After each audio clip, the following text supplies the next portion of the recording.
I don't know how many people are using Protractor right now to do testing. We got one. I know the gentleman up here was using it, and I know we're using it. So Protractor is basically the new up-and-coming end-to-end test runner that the AngularJS team has put out. It's based on WebDriver.js and Selenium. And one of the things that they've been talking about and pushing is using page objects to simplify your tests. So just kind of go over this.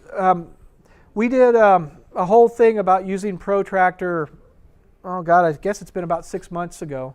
And it's actually out on YouTube, but we dug through doing end-to-end test and how you set everything up and install it. So I just wanted to kind of, we never touched on this in the past, so I figured I'd do it. So a page object really models the objects or elements on the page that's under test. So you got properties that actually wrap the page element. So you can have username, password, logon button, and those actually will wrap element find by, or by ID or element by model. And you can also have methods so that you can chain a bunch of things together. So like a get to go out and navigate to the website. So that what you're dealing with then is you have an object and you'll say login page dot go or get, and then username dot send keys and what you want, and password send keys. So it simplifies your test suites because you've basically encapsulated all the find by element or find by CSS and wait for Angular in a smaller object. And then you're reusing that over and over and over. So wherever you want a login page, or you need to deal with the login page, all you do is you require this in your project. Matter of fact, here's an example of a page object right now. So, and this uses the common JS module export that you use for Node.js. So you define your class, and then at the bottom you do module.exports equals new and your JavaScript object or instance. So what we're doing here is we've defined a bunch of different properties. Username, which is actually will resolve to element, find by input, and then the field. Same thing with password, and login button is by CSS. We're looking for a button with ng-click equals login. And then we're looking for greeting here, which is by binding. We're looking for like current brewer dot first name, and then a gravatar image. So that's how you define a page object, and you can do all sorts of things in them. But what that resolves to then is when we're writing our test, up here at the top we'll use require and where the page is, and then we'll do login page dot register button dot click, or login page dot username dot send keys. So what we're doing is we've taken all that stuff, element by input, we've encapsulated that back here so that we're not cutting and pasting it all throughout our objects or our tests. We're basically, we put it back here in the back, and then we treat it like an object or an instance to where we're just login page dot do this or do that. And what another good thing it makes this is if for some reason we change, just say, the binding on username to email, we can just come over here and say login.email, fix it in one place, and then everywhere where we're using that login object across all your tests, it's already taken care of. So this helps simplify and make your end-to-end test a lot more modular, and makes it a lot easier.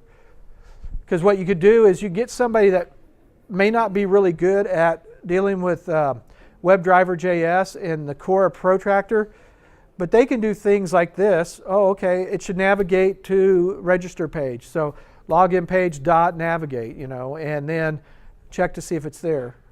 You can simplify it like that, a lot easier for them. Yes. Question for you. On our page objects, sometimes we would like for a login page, we would include a method that would, like login, that would take parameters, username, password, that would actually do that for you. Do you care to comment on that approach? Actually, that actually even makes it so you having parameters on your objects, and I don't have one here, but let's go over here to, yeah, that's where I wanted to be. I think register page has one. So this one here has got a very simple one like get. But what we could do is we could do this. We could take that whole login piece, right? And we'll do this.login. And we're going to take username, password. I'm sorry, that's got to be function here first.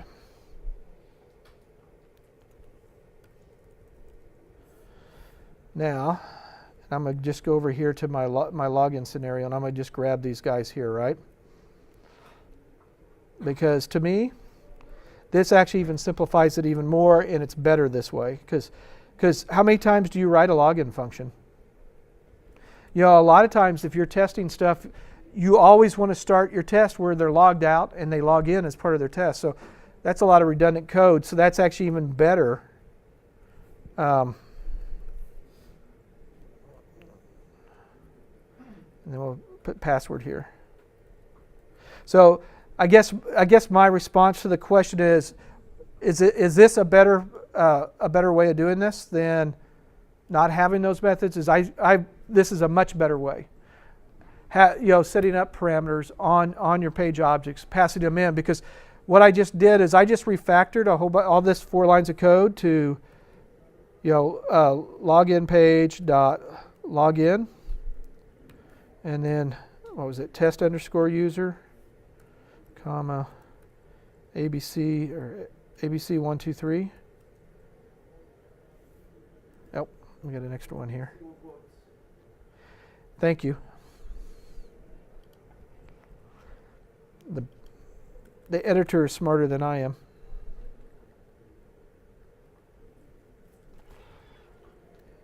Oh, come on.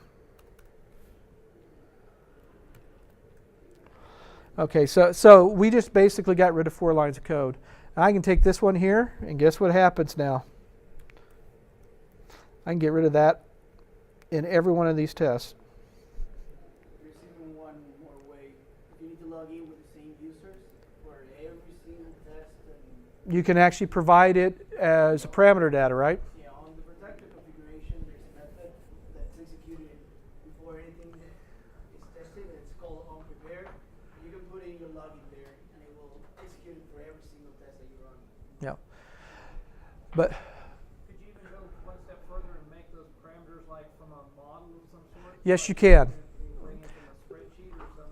Yeah, so yes, the question is can I take these parameters and pull them out of a database or something? This is a Node application, so whatever you can do in a Node.js application, whether you want to go to Mongo, and let's say you want to go and hit Mongo and you want to pull back a list of users, and let's say that the scenario is I got 25 users and 5 of those should fail, and they should fail for different reasons, and you're testing that. You could basically go out, make that query to Mongo, and then do a for next loop and run through this. Login page dot login, and then expect, and then wrap that in a try catch. And this one should fail, that one shouldn't fail. So you could do that as well. So you can make it even simpler. Yes. Also in the login routine, I noticed you had a wait for Angular call. Yeah, I did that because I'm actually going to another page, and it's got some stuff in the background. But yeah, so I've got the wait for Angular call here. And I do that anytime when I'm gonna, so the way I found it works best for me, and I say for me because this is, whenever I click on a button that is actually gonna go off and do some background interaction, whether it goes out to like mongolab.com or it runs to a server, and it's gonna end up in a redirect to another view, I always put a browser wait for Angular. Now, and that's just because I've ran into problems where I've stubbed my toes. And if I don't do that, it's on looking for stuff and it never finds the page because the page doesn't come back fast enough. So this does not return until all the Angular processing has been completed. That's correct. So what's going to happen now on this .login, when we go back over here to this login scenario, is he's going to call this login. And once the page and the whole login scenario has completed, and we're back at the home page where that logged in user is supposed to be, then this is actually should succeed, because that element, the login page.greeting, should actually be on the screen and should already be rendered by that time. And I don't, how many people are familiar with the WebDriver JS pipeline, but what it does is every one of these lines actually gets translated into a promise and put on a queue. And so, and it chains the promises over one behind the other. So that's why like browser.get, you know, that actually is going to put a promise on there. So if I did something like, if I didn't do the expect here, but I took login page greeting.text and said put that over someplace, and then did an expect after it, it's very likely that this is not, that promise is not going to resolve. So if I took this out, and let me do it this way, Command X here, we're going to say var value equals that, and then we say expect value to contain. This is actually more likely to fail because this promise may not resolve in time when this one is actually before that one is executed. So what happens is value is undefined at that point, and so it blows up. And that's the biggest mistake people make when they're writing their these tests, is that they forget about the fact that that's a promise and you got to wait for that to resolve. So by taking this and moving it to either a .then, and you pass in your function value, and then you do your expect, or you put your expect, you put the text in here. Yeah, so oh, sorry, here, let me get this right. So if I take this here, and I'm gonna get rid of the var value in just a second. So we do that, and you can do it. This is safe because what's going to happen is it's going to do get text, and when that promise resolves, it's going to pass you the value of the get text method into the callback function, right? And then you can guarantee that that's valid.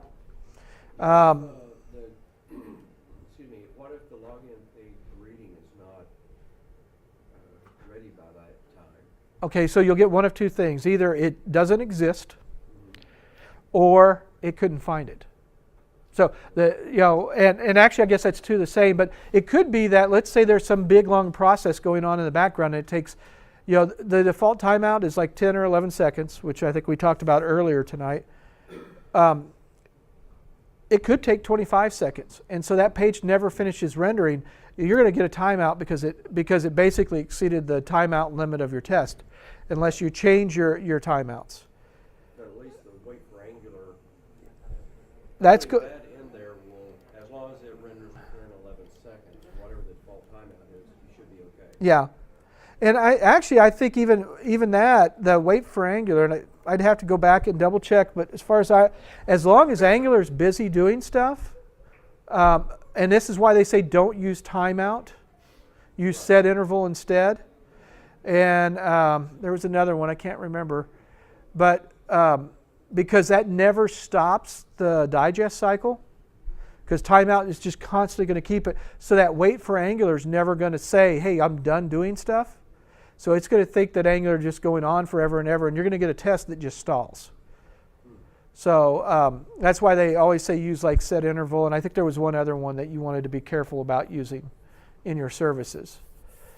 Because basically the timeout, since all it does is it keeps going and going and going until you kill that handle that comes back, is not really a good thing. It's better to do set interval, because what's going to happen is that only executes once, and then you've got to call it again, right? And so that works a little bit better. It's like a one-shot timer versus a continuous loop.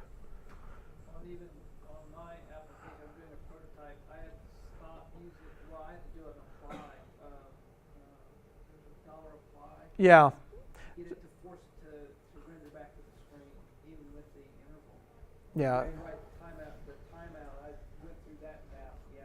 Yeah. Definitely works. Well, and another good example where you run into that problem with tests like that and timeout is the photo slider, the carousel. It uses timeout, or it used to, and that used to hang my NG scenarios all up, and I couldn't understand why they had that. That timeout, the $ timeout would just hang. The Karma runner, an NG scenario. So I was going to show you a couple other examples here. So like this is the register page, and again, we're encapsulating all the elements that we want to interact with on the page by setting up methods or properties for them. And then I just added this very simple function to get, which would basically navigate to the register page. Now, let me change my Protractor configuration so that we're not using this. Oh, it is on. Okay. And this actually, I just wanted to go through my specs here real quick. So I've got basically about 5 or 6 different, very simple. It should show a list. It should have a class. This should have a class on it. The logged in scenario goes through and checks to see if the front page changes. And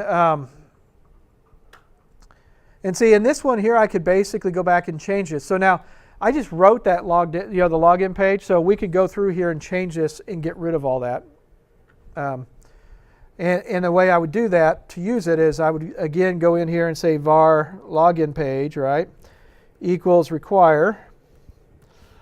And then in here we're going to put its path relative from where you're executing it. Since this is down in scenarios, I got to go back up to my support folder, which is where I put all my page objects up here, up at a higher level. So I'm going to do / support / login page. And I think that's, I can't spell login. JS. And so that's going to actually instantiate that object for me. So now I can go ahead and I can take this here and we can get rid of all this, right? And I can now take and use this and we can say login page dot login, and then it was test_user ABC123, and that's basically how you, once you've refactored out, you can just go through all your stuff and do that. So, really quick note. So, for Angular, that may be from an older version. There should be no need for it right now. It's actually, Protractor wraps around the element finder for WebDriver.js. And before it actually dedicates to the WebDriver, it executes wait for Angular itself. So every time you're trying to do anything with Angular sites, it will run Angular, wait for Angular on every single command that you're trying to find, bindings or computers or anything. Well, and that's a good point, because this actually, so these tests I wrote 6 months ago when we did the first Angular one, the Protractor one, and I've converted them like in the last week just to move them over so that we'd actually be running on the latest Protractor. But the thing is if you haven't looked at Protractor in the last 2-3 months at least, it has significantly changed and gotten much better. The verbosity has been dropped dramatically, because they've actually, instead of, you used to do ptor, you get an instance, and then ptor.do this, and ptor by CSS and stuff like that, and it made it really, really verbose. And now it's down. They provide you like element, browser. What was the other one that they added too? Driver, yeah. And so a lot of that encapsulates all that. And then the other thing is they got rid of all the Protractor by, and the by is actually another wrapper around protractor.by.css. So it wraps all that. So it significantly simplifies things. So now let's see. Let me go ahead and let me start things up here. So let me start my web server. That's one thing I love about WebStorm is the fact that once you set up all the different node things, you've got this nice handy drop down. You don't have to remember all the command lines, and just it sets up the launchers. So in the first one, I basically launched the node script, node webserver.js, which is just a very simple basic web server. And the second one, I just launched the standalone Selenium server. And now the next one I'm going to drop is run my Protractor test. So what should happen when this kicks off, unless he's actually using, I'm pointing at the wrong, it should actually be using, I bet you he's actually, oh, it's actually running it as Phantom.js. I got to find out why he's doing that. I probably am pointing to the wrong config.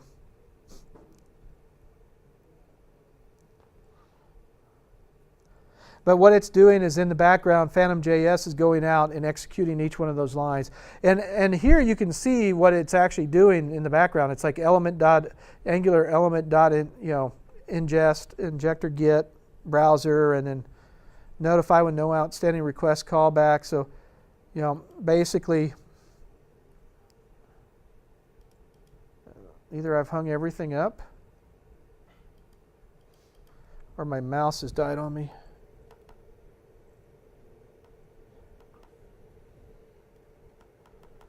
Well, I guess I hung everything.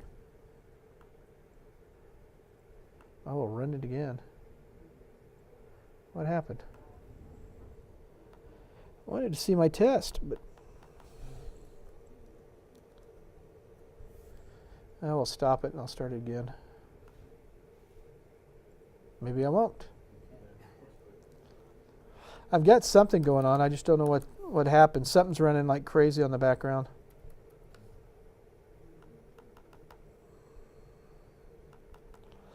All right, well, we'll stop there. Any other questions around page objects or what they're good for or anything? All right.